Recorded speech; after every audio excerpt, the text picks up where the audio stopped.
if you're thinking about going from just a solopreneur to going into leadership, you have to transform. Like, you have to become somebody new. You can't just be a solopreneur and continue to do the same things and then become a leader.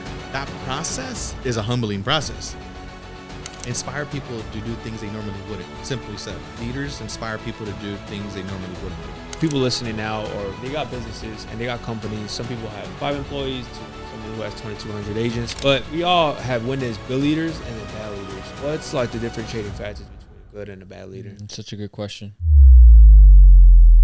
All right, so you're looking to really scale your business this year, and you're probably sitting there, you're a guy or a gal that's already been producing, you're ready to take leadership, you feel the urge to really scale, right? Let's get the juice as we continue this series on planning and scaling, right? The first couple of segments we talked about, taking massive action this year. We talked about accountability, circle of influence. Mm-hmm. Leo Robles, you got a goal of scaling your company to 100,000 agents? 100,000 agents. Right now you're at 2,200 agents, which is already a massive accomplishment. Thank you. Right? Yes. Obviously, we were talking before, like, we can't do that alone. We have to build others up. The ego needs to die, right? What is it going to take to, like, get to that 100,000 agent mark? That's huge. Yeah. That's a dope goal. I love that. Thank you, man. Yeah. Again, thank you for the opportunity. First of all, I have somebody that I'm following. Again, like thinking about mentors, right? My mentor has over 40,000 agents in his organization. He will be at 100,000 in the next 3 to 4 years. So I'm following his footprint. So when I say that goal, it's not like some goal I just made up. I'm like, I'm looking at my mentor. I'm like, oh, you're doing that. It's possible. I could do it, right? It's a possibility. I could do it. So the other thing is that if you're thinking about going from just a solopreneur, an individual entrepreneur, to going into leadership, you have to transform. Like, you have to become somebody new. You can't just be a solopreneur and continue to do the same things and then become a leader. There's 2 different conversations. So that process is a humbling process. You have to be willing to be embarrassed. You have to be willing to be humiliated. You have to be willing to be laughed at. You have to be willing to, like, have people tell you you're not it. Who the hell are you? Why do you think like that? Stick to what you're good at. You have to be willing to endure that process. All of those comments. If you're willing to endure all those comments, and then you're able to say, I'm committed to my leadership. I'm committed to becoming a leader. Then that's when you're gonna start to unravel the road, per se. So during my leadership journey, I all that stuff happened to me. So I think that those are all building blocks of your leadership. I think that all those negative things that happen, all those comments, are the things that you need to build your persona, your new persona. So get ready for people to call you insane and crazy. So it's not easy. Yeah, it's just basically saying get ready for literally the road less taken. Yeah, exactly. You're gonna be like, oh, you're now a leader all of a sudden. Who are you? Like, wait, dude, like you're selling houses. Like, you're now gonna lead people. Like, who are you? Right? And even your community, your family, your friends, everybody around you is like, what do you mean?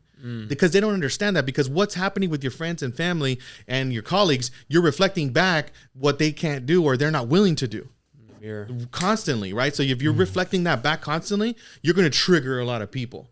So number one, you got to be like, dude, you got to be so laser focused. You got to like make sure that you have a small amount of people you listen to that know who you are and what you want, and only listen to those people's opinions of people who actually know you and your vision. Everyone else's opinion, they can fall to the wayside. I don't care. People can say anything negative to me, and I'm like, all right, cool. Thank you for sharing. I appreciate it. Next, right?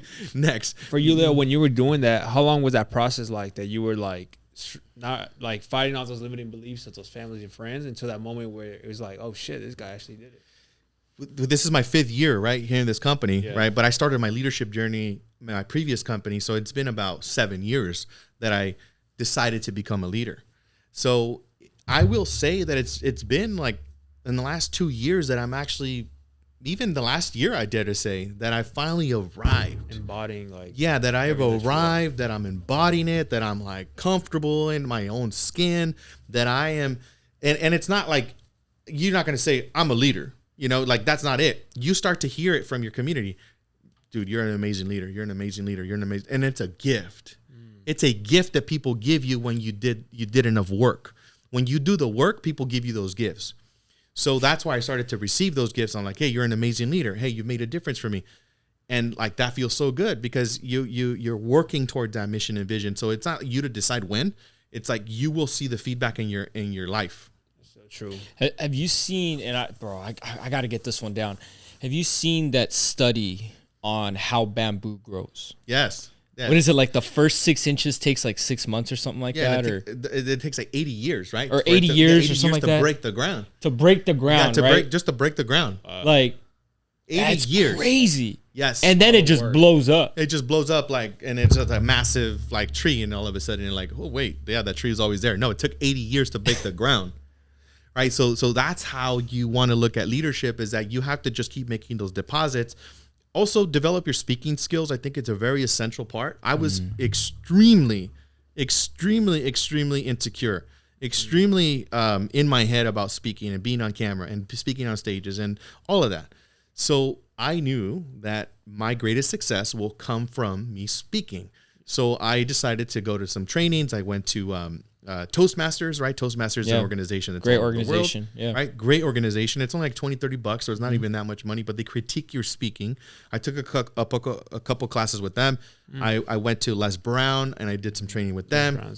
I did, Les Brown, and I met him. Les Brown's awesome. Yeah. I went to Miami. I met him, and one of the nuggets he gave me, he's like, how do you develop your speaking voice? He's like, read 10 minutes a day out loud.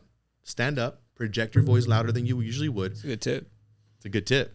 Yeah, and just read out loud, 10 minutes. I'm like, all right, cool. I'll do that. Let's do it. So speaking, I think, has to be a staple for leadership. Being in front of camera, it's a staple for leadership. You got to be willing to do what people don't want to do, right? Most people are not willing to be on camera. Most people are not willing to be on stage. Most people are not willing to speak their thoughts. Most people are not courageous enough to lead. It takes a ton of courage to lead. But I'm curious to know, because people listening now or people around us, right? They got businesses and they got companies. Some people have 5 employees to someone who has 2,200 agents, but we all have witnessed good leaders and then bad leaders. Yep. What's like the differentiating factors between a good and a bad leader? It's such a good question. Great question. So I think that the differentiation is leadership is not something that it's not an on and off switch. Once you make a decision, right? Great leaders are great leaders everywhere you go. Like you can identify a great leader and then they'll show up like that if you bump into them at the gas station, you bump into a restaurant. They're like that everywhere. So I think that's a key indicator of great leadership. And it also depends on the type of leadership that you're inspired by, right? Like some people might be inspired by different types of leadership. So I'm not saying that there's only one type of leadership, but find the type of leader that inspires you and find the type of leader that you want to become. And then a bad leader, quote unquote, could be somebody that you're not aligned with, but it doesn't necessarily mean that they're bad. They're just not your cup of tea. They're not your fit. They might be somebody else's fit. Somebody else might see the leadership. I'm like, that's who I want to be. I was just having the conversation. That same question, I was speaking with one of my mentors earlier today, actually, and he dropped something really good because we were, I'm expressing to him, some of the struggles that I'm going through and stuff like that. And he says, Pablo, the difference between a good leader and a great leader is almost identical to your question. A good leader will tell you what to do. A good leader will tell you what to do. A great leader will empower you by questions he asks or she asks to you to get you to think. And now you leave. When you leave that conversation, you're leaving empowered because you made the decision. Yeah, you discovered it. You own it. You discovered it, and everything that you need is inside of you. And I sat back, bro, and I've been tripping on this all day because I was just like, oh my gosh. That's facts. Am I telling people what to do? Which sometimes we need that, right? A good leader does that. Giving direction, which is good, right? But a great leader will ask a question. That's true. Asking questions. Power in the questions you ask. And the person will discover it internally, right? And we could apply that to even relationships with our spouse, boyfriend, girlfriend, whatever. You could also do that with business partners, with friends, family. Like, I think that was really dope. Yeah, asking questions and listening then. And also listening, right? Listening to that too. It's applying, taking action, right? Yeah, applying and taking action. And I think great leaders also Inspire people to do things they normally wouldn't. Simply said, leaders inspire people to do things they normally wouldn't do. Right. That's what leadership is also. It's dope because like you have, like I look at your team. I've had the pleasure of working with some really good people on your team, some of the top brokers, bro, that you have as well, and reps, and you've accomplished, like some of the guys on your team, bro. You're aces. You got a star. I would like to say like an all-star team. An all-star team for it's sure. It's literally an all-star team. 100%. Right? What are those conversations like when you're trying to recruit a big, a heavy hitter? Because I mean, it's difficult, right? Yeah. Like sometimes they already have an organization, and it's like, yo, let's join forces. Let's make this. Like, what is that conversation like? Yeah, and I think that also comes from, like, first and foremost, your vision. If you want to lead leaders, your vision has to be massive for other leaders' vision to fit in with your vision too.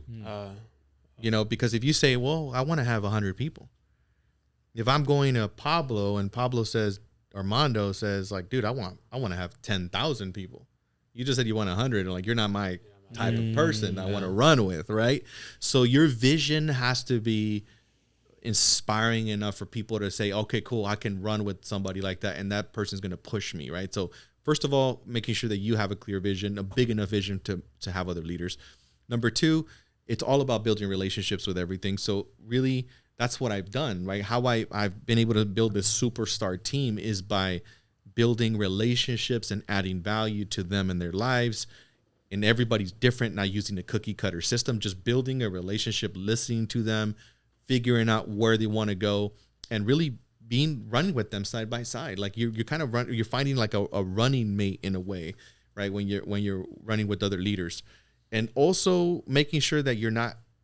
I think one of the big hacks in leadership, you got to get out of the way. You really got to get out of the way. I think most leaders get in the way of other people, which is why they get turned off, and then they go somewhere else. They're like, dude, you keep getting in my way. I'm like, I don't think they would ever tell you though, or would they tell you? Some people will just leave. They won't. They'll just leave. Yeah, that's an indicator. They're just like, well, there's no space. You keep getting in my own way. You're not, like, so, like the individual that brought me to the company, right? Her name is Rosie. I'd give a huge shout out to her, right? She gifted me this opportunity with eXp Realty. She doesn't have to call me in the morning to motivate me. Yeah. She doesn't have to inspire me. I'm inspired on my own because of the vision she created for me. She's like, dude, you could do this. You could do this. So I was inspired by the vision she created for me. I'm like, all right, cool. She's like, you're already doing it in a local scale. She's like, what if you did this all over the world? And that was my vision. I did want to lead people all over the world. So I'm like, perfect. That's what I want to do. I want to lead people all over the world. So I went on a tangent there. But that's dope because like one of the goals that I the big vision. Yeah, like one of the goals, it really aligns, Leo, and one of the reasons why I really wanted to like have this conversation, especially like even on camera, bro, is like that's one of my goals. Is to lead people across the United States in the insurance industry, right? Yes. As we continue to scale the franchise. And I have a question because it's something that I'm going to ask for mentorship live if I can. Let's go. A question that I have, bro, is like I'm battling myself between, do I have to have a local office? Yeah, I think it's good to have a local office, but like I'm seeing a lot of big leaders running massive organizations via Zoom virtually. Yeah. Like how do you balance that? Yeah. Do you have in person? Like how does that kind of work? Yeah, that's a great question. I battled with the same thing in the beginning, by the way. So the thing is that some people will tell you that they need physical location. Some people will tell you they don't need physical location. So some of my leaders do have physical locations. We have almost 30 different locations just throughout Southern California. So there's physical locations. I don't visit the locations every single day. We do events and I go visit, but I don't think it's necessary. For me, my personal opinion, the pandemic taught me that. Mm-hmm. I did think I needed it prior to the pandemic. I thought I needed an office. I thought I needed to go there every single day. I thought that me going into that gave me energy. And then I realized during the pandemic, it's like, man, I was more focused. I was laser beam. Like I had no distractions, and I was working, prospecting, following up, and doing my activities. And I was doing it from a bedroom that I was using as a meditation yoga. I turned that into like an office, right? And so I was very focused, right? But it does take a lot of discipline, right? So I will say that if you're in the beginning of your journey, you're going to have to build the discipline up. And no matter what, I mean, if you don't have the discipline, it's going to be really difficult for you to show up in your own home, right? Wow, you're going to be competing against the kitchen. You're going to be competing against the TV. You're going to be competing with maybe kids or everything else. So if you don't have the discipline just yet, disconnect. Go to an office. Go to a location. Make sure you build yourself up. Once you build up yourself, then go ahead and do that. But also it depends on the type of leader that you attract. Some leader that you attract might say, this is the way I operate. This is the way I want to do it. Cool. Let's do it that way. That's so good. That's what I would say. That's a good. That's what I would say. That's a good answer. I think COVID really like broke down a lot of that. Once upon a time, here's the way it's done. This is the way it's done. Yeah, exactly. All that stuff. It's very interesting because at least in this episode, right, we overviewed really like now it's talking about leadership in a grander scale, right? Because it takes a special kind of leader to be able to attract the all-star team and other people that you're going to keep attracting, right? Now, obviously, as you go across San Antonio, like that girl that you just mentioned, you're going across different states to be able to attract and connect with different people. That takes another kind of skill as well. And that's exactly what we're going to get into on the next episode, you guys. So if you guys like this one, make sure you tune in for the next one and make sure to like and subscribe. And what's our accountability? Now we got accountability, bro. So now we got trying to get to 1,000 subs. 1,000 subs. Help us get there. All right, you guys, tune in.